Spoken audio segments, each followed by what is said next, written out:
ഒരു കാലത്ത് മലയാളികളുടെ പ്രിയപ്പെട്ട നായിക തന്നെയായിരുന്നു കാർത്തിക എന്ന് പറയുന്നത്. 1980കളിലാണ് കാർത്തിക സിനിമാ രംഗത്തേക്ക് കടന്നു വരുന്നത്. ആ സമയത്ത് മലയാള സിനിമയുടെ മുഖശ്രീയായിരുന്നു കാർത്തിക എന്ന് തന്നെ പറയാം. അത്രയധികം പ്രേക്ഷക പിന്തുണയാണ് വളരെ കുറച്ച് നാളുകൊണ്ട് തന്നെ കാർത്തികയ്ക്ക് ലഭിച്ചത്. അന്നത്തെ മുൻനിര നായകന്മാരിൽ ഒരാൾ തന്നെയായിരുന്നു കാർത്തികയും. കാർത്തിക അഭിനയിച്ച സിനിമകളെല്ലാം തന്നെ സൂപ്പർ ഹിറ്റുകൾ ആകുകയും ചെയ്തിരുന്നു. ബാഡ്മിൻ്റൺ താരമായിരുന്ന കാർത്തികയെ സിനിമയിലേക്ക് കൊണ്ടുവന്നത് ബാലചന്ദ്ര മേനോനായിരുന്നു. മണിച്ചെപ്പ് തുറന്നപ്പോൾ എന്ന മലയാള ചിത്രത്തിലൂടെയാണ് താരം പ്രേക്ഷകരുടെ മുൻപിലേക്ക് എത്തുന്നത്. പ്രേക്ഷകർക്ക് ഇഷ്ടപ്പെടുന്ന രീതിയിൽ വളരെ ലളിതമായ രീതിയിലുള്ള ഒരുപാട് കഥാപാത്രങ്ങൾ ചെയ്ത് വളരെ ചുരുങ്ങിയ സമയം കൊണ്ട് തന്നെ ഒരുപാട് ആരാധകരെ നേടിയെടുക്കാൻ കാർത്തികയ്ക്ക് കഴിഞ്ഞിരുന്നു. കൂടുതൽ ചിത്രങ്ങളിലും മോഹൻലാലിൻ്റെ നായികയായിട്ടാണ് കാർത്തിക തിളങ്ങിയത്. അന്നത്തെ വിജയ ജോഡികൾ തന്നെയായിരുന്നു മോഹൻലാലും കാർത്തികയും. സുനന്ദ എന്നായിരുന്നു കാർത്തികയുടെ ആദ്യത്തെ പേര്. പിന്നീടാണ് കാർത്തിക എന്നുള്ള പേര് സ്വീകരിക്കുന്നത്. ഇന്നത്തെ നായികമാരെ പോലെയുള്ള സൗന്ദര്യമായിരുന്നില്ല കാർത്തികയുടേത്. വെള്ള പൂശിയതും മേക്കപ്പ് ഇട്ടതുമായിട്ടുള്ള സൗന്ദര്യം ആയിരുന്നില്ല കാർത്തികയ്ക്ക് അന്നുണ്ടായിരുന്നത്. കറുത്ത പൊട്ടുവെച്ച് മെലിഞ്ഞു സുന്ദരമായ സ്വാഭാവികതകളോട് കൂടിയ ഒരു സൗന്ദര്യം. ആ സൗന്ദര്യത്തെ കൂട്ടാനോ കുറയ്ക്കാനോ കാർത്തിക ഒരിക്കലും നോക്കിയിരുന്നില്ല. അത് തന്നെയാണ് കാർത്തിക എന്ന നടിയെ പ്രേക്ഷകരിലേക്ക് അടുപ്പിച്ചതും. ഇന്നും പുതുതലമുറയിലുള്ള ആളുകൾ പോലും കാർത്തികയെ സ്നേഹിക്കുന്നതും ആ ഒരു അഭിനേത്രി എന്നുള്ള നിലയിലും താരത്തിൻ്റെ ആ ഒരു യാഥാർത്ഥ്യമായിട്ടുള്ള സൗന്ദര്യം കൊണ്ടും തന്നെയാണ്. അഭിനയ മേഖലയിൽ തിളങ്ങി നിൽക്കുന്ന സമയത്തായിരുന്നു പെട്ടെന്നൊരു ദിവസം താരം അഭിനയത്തിൽ നിന്ന് പിന്മാറുന്നത്. എന്നാൽ അതിന് പിന്നിൽ എന്ത് കാരണമാണെന്ന് അന്ന് ആരാധകർ അന്വേഷിച്ചെങ്കിലും അതിൻ്റെ കാരണം അറിഞ്ഞിരുന്നില്ല.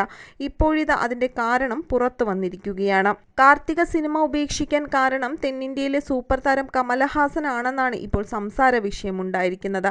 അതിനൊരു കാരണവും കൂടി ഉണ്ട്. മലയാളത്തിൽ തിളങ്ങി നിൽക്കുന്ന സമയത്ത് കാർത്തികയ്ക്ക് തമിഴിൽ അഭിനയിക്കാനും അവസരം ലഭിച്ചിരുന്നു. കാർത്തിക എന്ന അഭിനേത്രിയെ സംബന്ധിച്ച് സിനിമയിൽ നായകന്മാർ തൊട്ടഭിനയിക്കുന്നത് അത്ര ഇഷ്ടമുള്ള കാര്യമായിരുന്നില്ല. ഈ സമയത്താണ് കമലഹാസനെ നായകനാക്കി മണിരത്നം സംവിധാനം ചെയ്ത നായകനിൽ അഭിനയിക്കാനുള്ള ക്ഷണം കാർത്തികയ്ക്ക് ലഭിച്ചത്. ഈ സിനിമയ്ക്ക് മുൻപായി കമലഹാസൻ ഒരു ഫോട്ടോഷൂട്ട് പ്ലാൻ ചെയ്തിരുന്നു. കാർത്തികയുടെയും നായകനായ രവിയുടെയും തോളത്ത് കമൽ കൈവച്ചു നിൽക്കുന്ന ഫോട്ടോഷൂട്ടാണ് കമൽ ഉദ്ദേശിച്ചത്. ഒരു പ്രത്യേകതരം ഫോട്ടോഷൂട്ടാണ് നടൻ ഉദ്ദേശിച്ചിരുന്നതും. ഇക്കാര്യം കാർത്തികയും രവിയെയും നേരത്തെ തന്നെ കമലഹാസൻ അറിയിക്കുകയും ചെയ്തിരുന്നു. ഫോട്ടോഗ്രാഫർ ഫോട്ടോ എടുക്കാൻ പോകുന്ന സമയത്ത് കമൽ കാർത്തികയുടെയും രവിയുടെയും തോളിൽ കൈവച്ചു. പക്ഷെ കാർത്തിക പെട്ടെന്ന് ആദ്യം ആ കൈ തട്ടിമാറ്റി.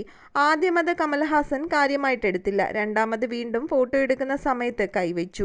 അപ്പോഴും ഇഷ്ടമില്ലാത്ത രീതിയിൽ കാർത്തിക ആ കൈ തട്ടിത്തെറിപ്പിച്ചു. കൂടാതെ തൊട്ടഭിനയിക്കുന്നത് തനിക്ക് ഇഷ്ടമില്ല എന്ന് കാർത്തിക തുറന്നു പറയുകയും ചെയ്തു.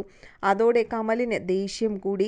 അതോടെ ഫോട്ടോസൊന്നും എടുക്കാതെ കമൽ അവിടെ നിന്ന് ഇറങ്ങിപ്പോവുകയും ചെയ്തു. ഇതിന് ശേഷമാണ് സിനിമയിൽ കമലും കാർത്തികയും തമ്മിലുള്ള ഒരു സീൻ ഷൂട്ട് ചെയ്തത്. ആ സീനിൽ കാർത്തികയെ കമലഹാസൻ അടിക്കുന്ന രംഗമായിരുന്നു ഷൂട്ട് ചെയ്തത്. ഷൂട്ട് ആരംഭിച്ചതും കൈ ഊക്കത്തിൽ കാർത്തികയുടെ കരണത്ത് കമലഹാസൻ ആഞ്ഞടിക്കുകയായിരുന്നു. സിനിമയിൽ ചെയ്യേണ്ട കാര്യം യാഥാർത്ഥ്യമാക്കി അന്ന് കമലഹാസൻ. അടികൊണ്ട കാർത്തിക അന്ന് നിലത്ത് വീണ് വേദനയോടെ നിലവിളിച്ചു കരഞ്ഞു. ആ സമയത്ത് അവിടെ ആകെ ബഹളമായി.